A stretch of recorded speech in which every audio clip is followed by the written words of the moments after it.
वायु का जीवन में क्या महत्व है? वन्य जीवों की संख्या में कमी होने का क्या कारण है? हमारे जीवन के लिए धूप क्यों आवश्यक है? भूमि हमें किन पदार्थों का उत्पादन करने में सहायता करती है? दैनिक जीवन में जल का उपयोग कहाँ कहाँ करते हैं? प्राकृतिक संसाधन कौन कौन से हैं? तो इस तरह तमाम प्रश्न जो है सुलझाने के लिए सबसे पहले पाठ को पढ़ते हैं और सारे प्रश्नों का उत्तर लास्ट में बता दिए जाएंगे। तो हमारे प्राकृतिक संसाधन, तो एक बार सूर्य, हवा एवं बादल में बहस छिड़ गई। सूर्य ने कहा कि मैं सबसे बड़ा हूं, मैं पृथ्वी को प्रकाश एवं गर्मी देता हूं। हवा कहने लगी कि मैं सबसे बड़ी हूं क्योंकि मेरे अंदर उपस्थित ऑक्सीजन सभी को जीवन प्रदान करती है। तभी बादल ने गरज कर कहा, सबसे बड़ा तो मैं हूं, मैं पानी बरसा कर पृथ्वी को हरा भरा बनाता हूं। यह बहस बहुत देर तक चलती रही। तीनों एक दूसरे से लड़ झगड़ रहे थे और अलग थलग हो गए। जंगल बहुत देर से उनके बीच होने वाले झगड़ों को सुन रहा था। जंगल ने उनसे कहा कि मैं आप लोगों को क्यों रूठकर अलग हो गए हो? मुझे तो आप तीनों की बहुत आवश्यकता है। यदि आप में से कोई भी यहाँ से चला जाएगा तो मैं मिट जाऊंगा। मैं तो सूरज के प्रकाश से बढ़ता हूँ, हवा के द्वारा मैं श्वसन करता हूँ तथा बादल द्वारा होने वाली बारिश से ही जो तो मैं हरा भरा रहता हूँ। तो इस तरह तीनों खुश हो गए। तो हमने देखा कि हवा, बादल, सूरज आदि पर पेड़ पौधे निर्भर है। इनमें से एक के बिना भी पेड़ पौधे का जीवन संभव नहीं है। हवा, बादल, सूरज एवं पेड़ पौधे हमारे प्राकृतिक संसाधनों के प्रमुख अंगों में से है। वायु, जल, मिट्टी, पौधे आदि प्राकृतिक संसाधन हैं जिनका उपयोग मानव अपने हित में करते हैं। प्राकृतिक पर्यावरण के अंतर्गत उपलब्ध संसाधनों का प्रयोग करके हम अपनी आवश्यकताओं यथा भोजन, कपड़ा एवं मकान की पूर्ति करते हैं। वर्तमान समय में जनसंख्या में निरंतर वृद्धि हो रही है। बढ़ती जनसंख्याओं की आवश्यकताओं को पूरा करने के लिए खेती तथा उद्योग धंधे का विकास दिनों दिन बढ़ रहा है जो हमारे प्राकृतिक संसाधनों को प्रभावित कर रहे हैं। यदि हम बिना सोचे समझे लगातार प्राकृतिक पर्यावरण का इसी प्रकार दोहन यानी कि अत्यधिक उपयोग करते रहे तो वह दिन दूर नहीं जब हम इनसे वंचित हो जाएंगे। हमें अपने प्राकृतिक पर्यावरण के विभिन्न अंगों जैसे वायु, जल, मिट्टी, पेड़ पौधे आदि का महत्व, उनको समझना और उनके संतुलन एवं बचाव के उपाय खोजने होंगे। तो प्राकृतिक संसाधनों की उपयोगिता, जैसे वायु, आप जानते हैं कि पृथ्वी के चारों ओर वायु का घेरा है। इसे हम देख नहीं सकते, सिर्फ अनुभव कर सकते हैं। वायु हर समय हमारे चारों ओर रहती है। वायु आवश्यक क्यों है? सोचे, पानी में डुबकी लगाने पर हमें कुछ समय पश्चात घुटन महसूस होती है और हमें सिर बाहर निकालना पड़ता है। इससे यह समझ सकते हैं कि वायु हमारे लिए अत्यंत आवश्यक है। भोजन एवं जल के बिना तो हम कुछ दिनों तक जीवित रह सकते हैं, परंतु वायु के बिना कुछ मिनट भी जीवित नहीं रह सकते।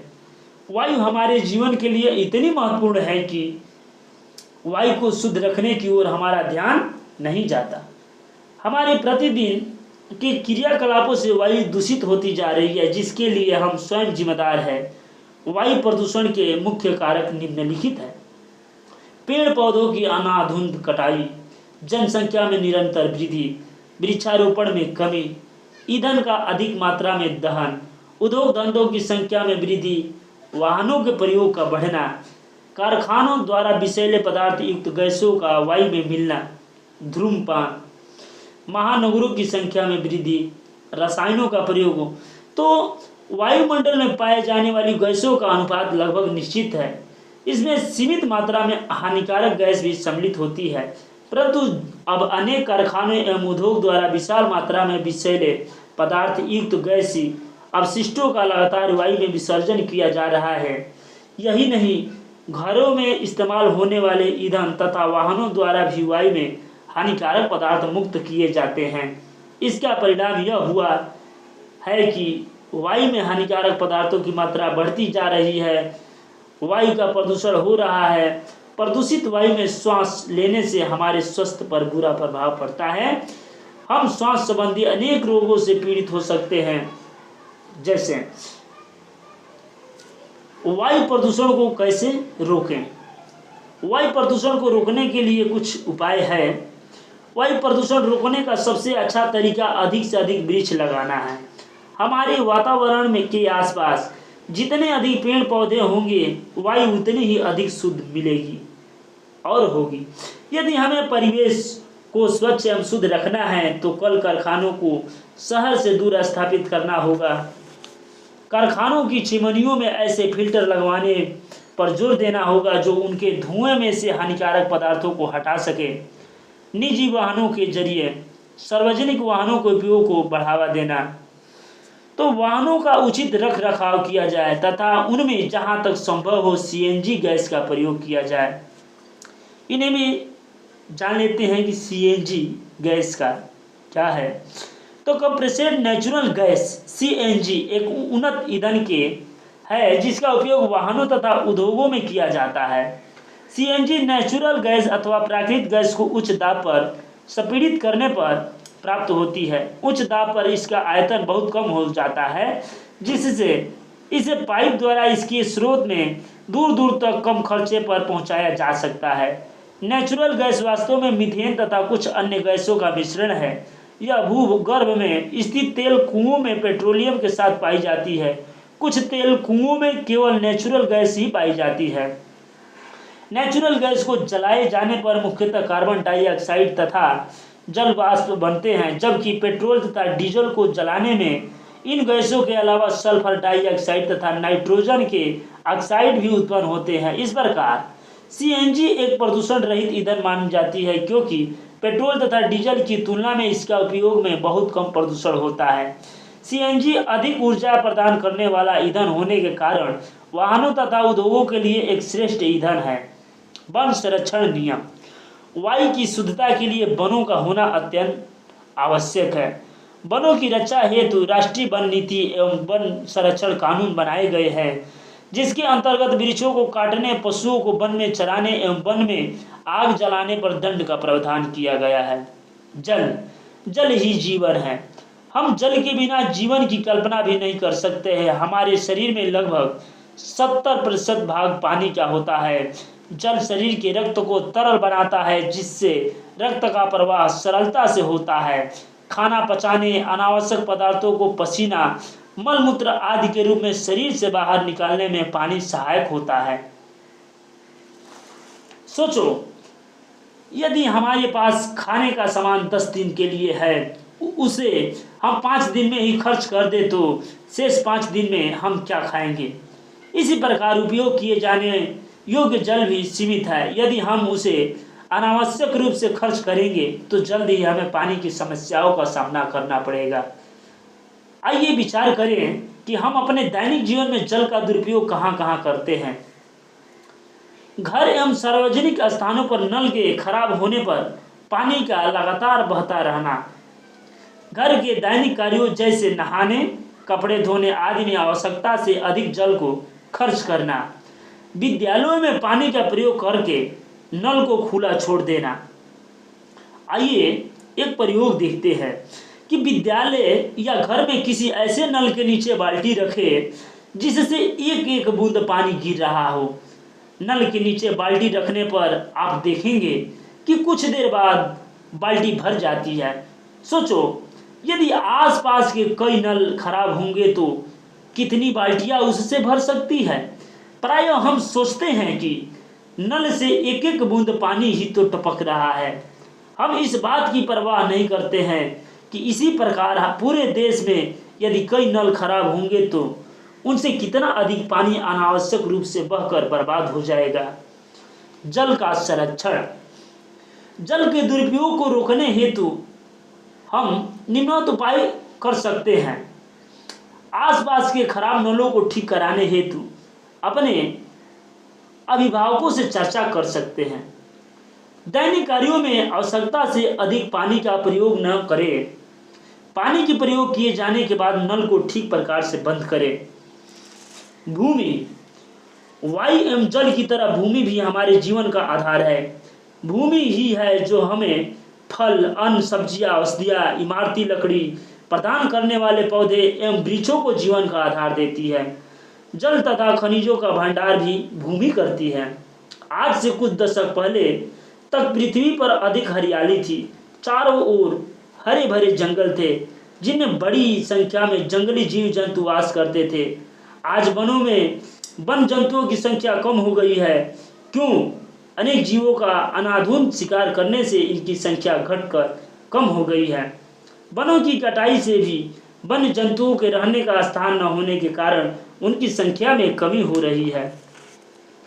खेती एवं वनों के लिए पर्याप्त भूमि का होना आवश्यक है, किंतु बढ़ती हुई जनसंख्या के कारण वनों एवं खेती योग्य भूमि पर भी बस्तियां बनाई जा रही है।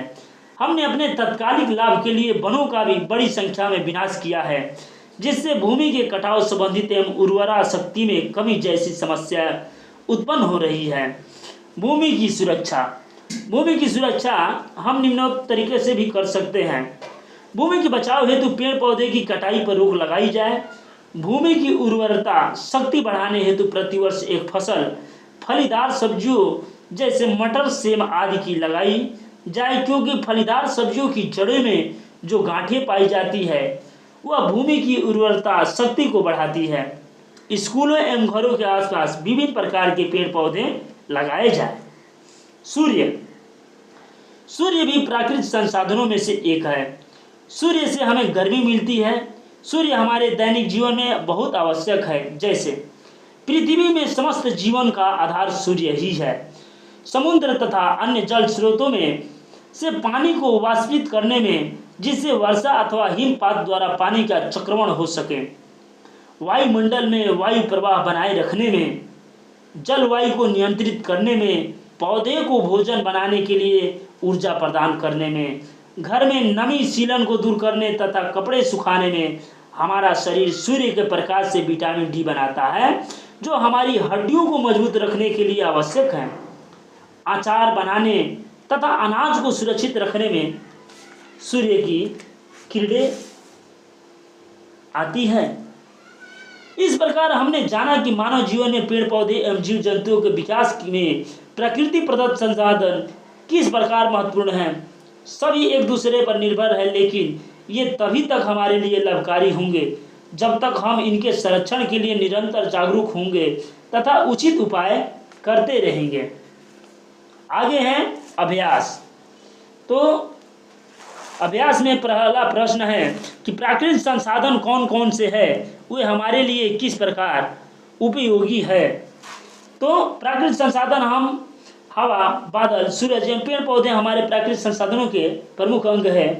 हवा, भोजन एवं जल के बिना तो हम कुछ दिनों तक जीवित रह सकते हैं, परंतु वायु के बिना कुछ मिनट भी जीवित नहीं रह सकते हैं, क्योंकि जल ही जीवन है। वायु एवं जल की तरह भूमि भी हमारे जीवन का आधार है, महत्वपूर्ण उपयोगी है। सूर्य भी प्राकृतिक संसाधनों में से एक है। सूर्य हमारे दैनिक जीवन में बहुत आवश्यक है। तो आगे जो है प्रश्न, दैनिक जीवन में जल का उपयोग कहाँ कहाँ करते हैं, जल के दुरुपयोग को रोकने का उपाय भी बताइए। तो दैनिक जीवन में जल का उपयोग पीने में, नहाने, कपड़े धोने आदि ऐसे उपयोग करते रहते हैं।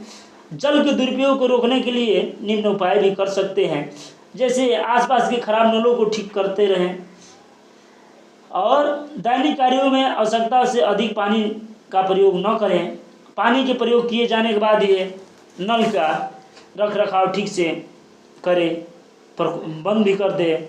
आगे प्रश्न बनता है, भूमि हमें किन पदार्थों का उत्पादन करने में सहायता करती है? तो भूमि हमें फल, अन्न, सब्जियां, औषधियाँ, इमारती लकड़ी उत्पादन करने में सहायता करती है। और जैसे कुछ पदार्थ का नाम पूछा है, तो जैसे पेट्रोल, मिट्टी, तेल, सब्जियां, ये सब जो है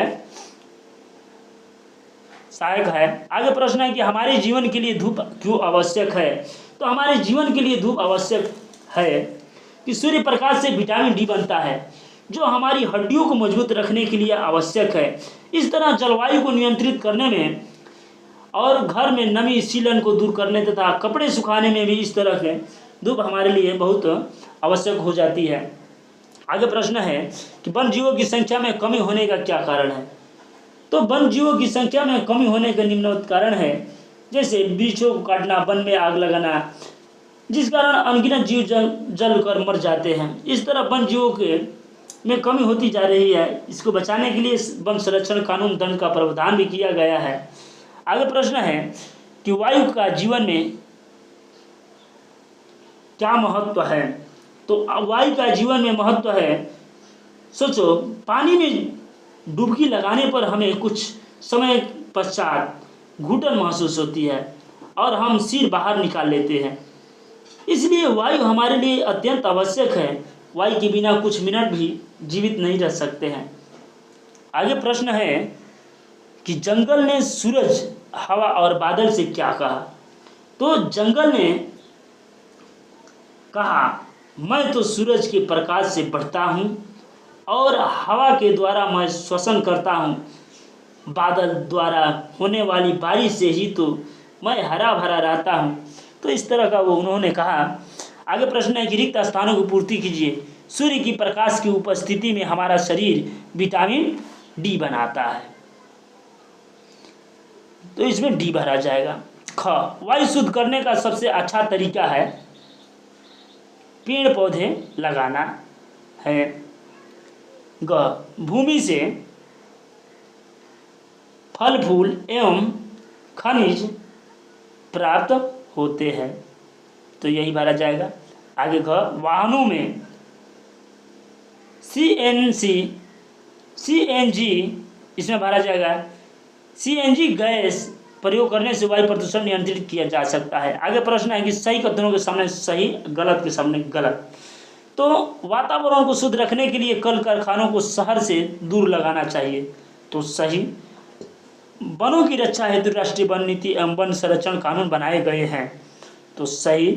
सूर्य की किरणें जलवायु को नियंत्रित करती हैं, तो सही। अ से ब का मिलान करें तो वायु जो है, वायु में ऑक्सीजन होती है, जल,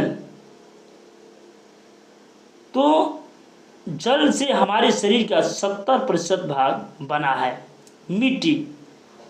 मिट्टी औषधि खनिज पदार्थों, फल, अन्न आदि के उत्पादन में सहायता करती है। सूर्य का प्रकाश हमें विटामिन डी बनाने में मदद करता है। तब तक के लिए धन्यवाद।